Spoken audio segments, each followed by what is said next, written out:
This video is going to review practice 1A, so I am going to make a few of these videos for the very first exercises just so you can get comfortable doing the screen captures and understanding my expectations. So first, I am in Blackboard and I am looking at the instructions for practice 1A. On Blackboard, I give you some specific instructions. So I ask you to take screen captures of certain steps in the book. This doesn't mean that you only complete the steps shown. You still have to complete all the steps or the project doesn't turn out correctly. I just want you to take screen captures of these specific steps. So the first thing that I recommend to get started is in your textbook, go to practice 1A, which is on page 1-32, and highlight each one of these steps that I want you to take screen captures of. Then I'm going to copy these and I'm going to go into a blank Word document and I'm just going to paste them in there. So I'm going to use these to actually help myself lay out my steps. So I'm going to say task 1, step number 7, and then I'm going to go down, I'm going to say task number 2, and this is supposed to be step number 5. So you can, I'm just going to label out all of my tasks.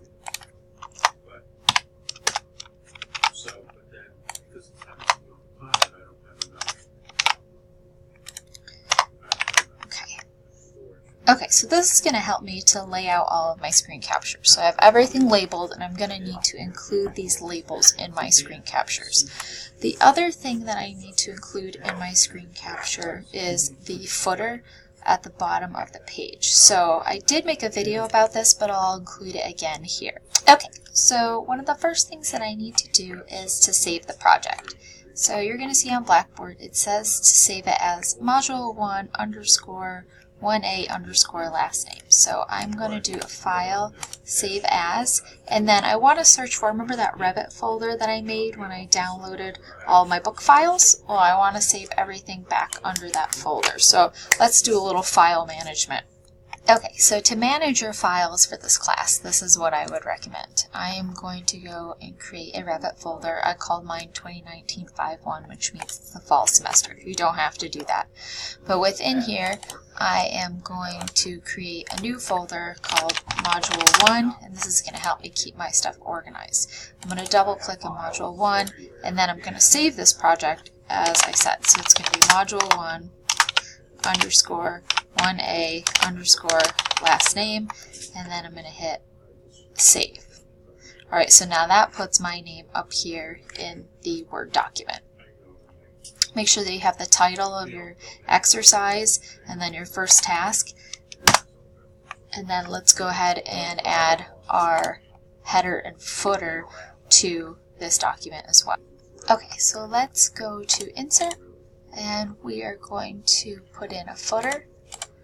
And for our footer, we're going to do these blank 3 columns here. So it's going to, now I'm going to click on this, and I want to insert the username. So once I click on it, up here somewhere I should see a username. So let's see, footer, that's not it, sorry about that.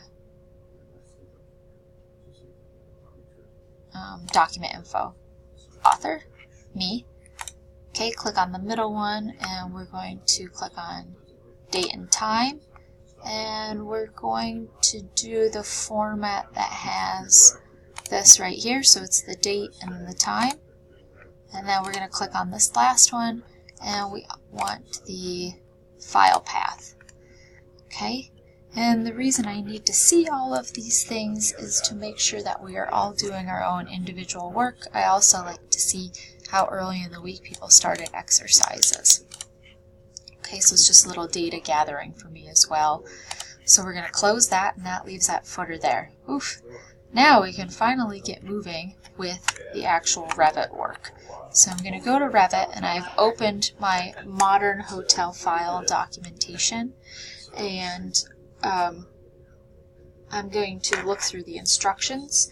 So we can skip over to step number 4 because we did open this already. So step number 4 says to double click on floor 1. I'm going to do that, and this opens up the first floor plan. So on the first floor plan of the hotel, you can see that there's a lobby area, it's got a breakfast area, kitchen, an office, reception. There's an elevator in here, and there's stairs on either side. Some of these other symbols and icons we're going to learn about a little bit later on. I know it looks a little confusing right now. Just to review it real quickly, these are grid lines. So what they're doing is they're marking the location of these columns right here. So you can see the columns. So if I said column 4D, it's like battleship. I would go over 4D and I find a column right here. These are called wall tags, so they indicate different types of walls being used. So if I click on this, you can see this is an interior partition wall. It's wall type 3. If I was to click on this wall, it's a masonry wall or CMU, concrete masonry units, and that's wall type 2. Wall type 1 is made up of several different types of walls. There are stairs here that go from into the stairwell, so you can go up the stairs, but in case of a fire, you could go through the stairwell and out safely away from the building.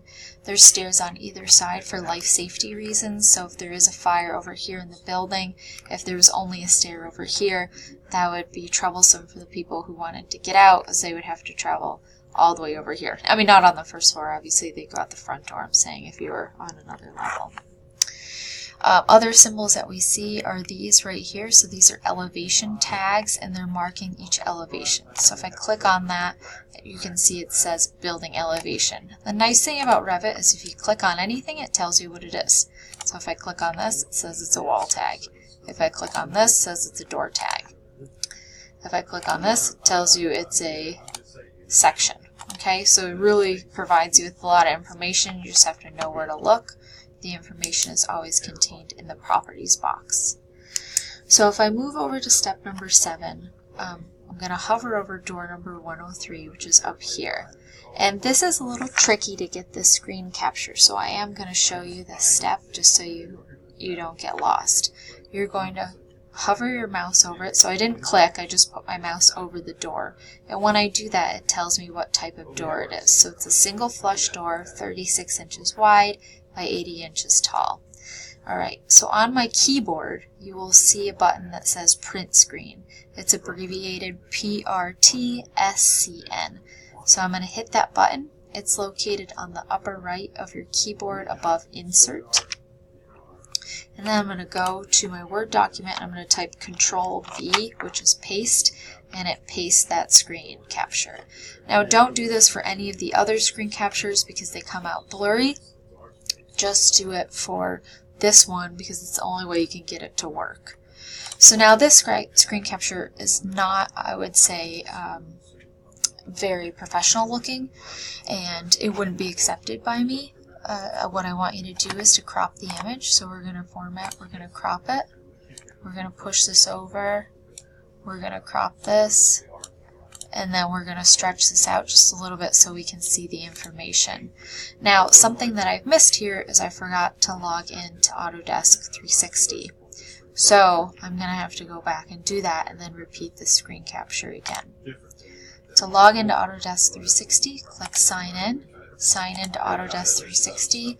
Remember that when you created your Autodesk account, you used your Delaware Tech email address. This is a free account.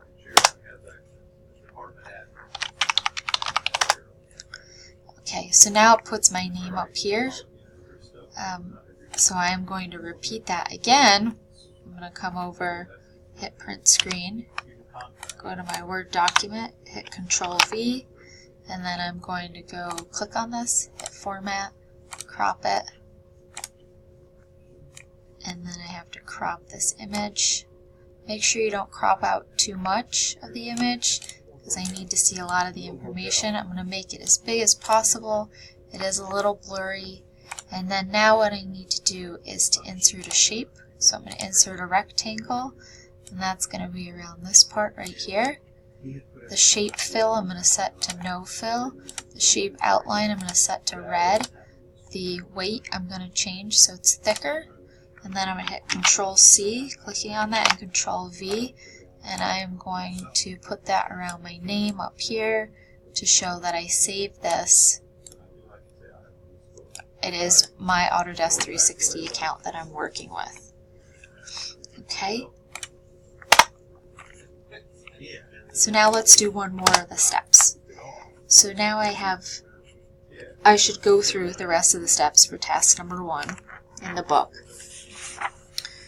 I'm not going to do that with you now because there's a time limit on these videos and I don't want to run out of time. So I'm just going to skip right over to task number 2. So I'll go back to this, and it tells me to, for task number 2, step 1, double click on floor 1 furniture plan. So floor 1 furniture plan opens that plan. And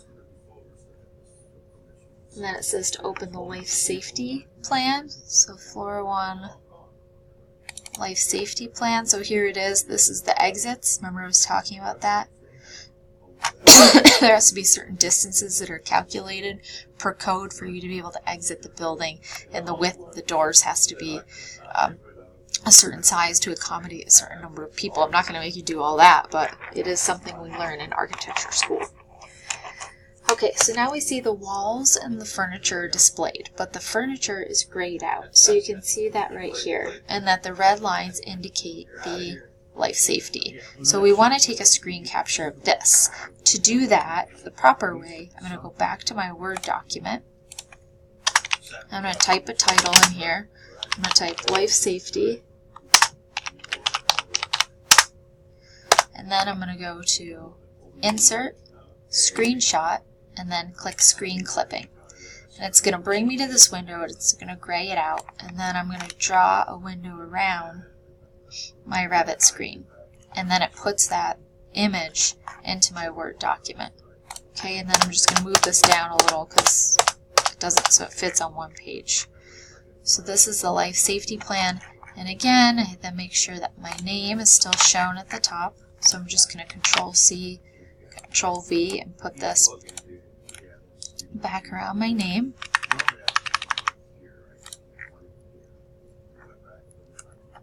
And then I can obviously see the red lines. Okay, so let's go to task number 5, and we'll just do a screen capture of that just so you can become even more familiar with it. This says in the project browser, so that's this over here, project browser, scroll down and expand the elevations. So I'm going to scroll down. You'll see elevations, building elevations. You click on this plus button to expand this, and it shows you all the elevations that are inside of this model. Double click on the east elevation to open the view. So again, now I'm going to take a screen capture of this. So this is going to be east, elevation. I'm going to go Insert, Screenshot, Screen Clipping, wait a minute, and then grab it around my menu. And then again, I have to move this down a page, make everything even. I have to copy this, red box, and then Control C is copy, and Control V is paste, put it around my name. And then I can clearly see, I'm actually going to Control V again, and I'm just going to label this so that I can see clearly that this is the east elevation. Okay, and you should do all of these things that I'm doing. This is why it takes more time than 15 minutes to complete this exercise, because you have to do all of these, insert all these components.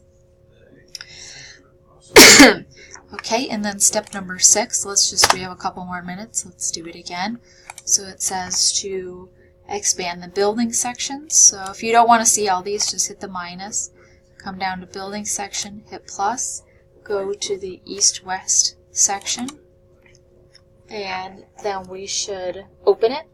And then it says at the bottom of the view window, we want to change the visual style to shaded.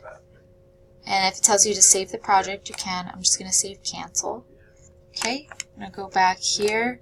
I'm going to call it, I'm going to say east-west section shaded. So I actually just combined step number 6 and 7 together.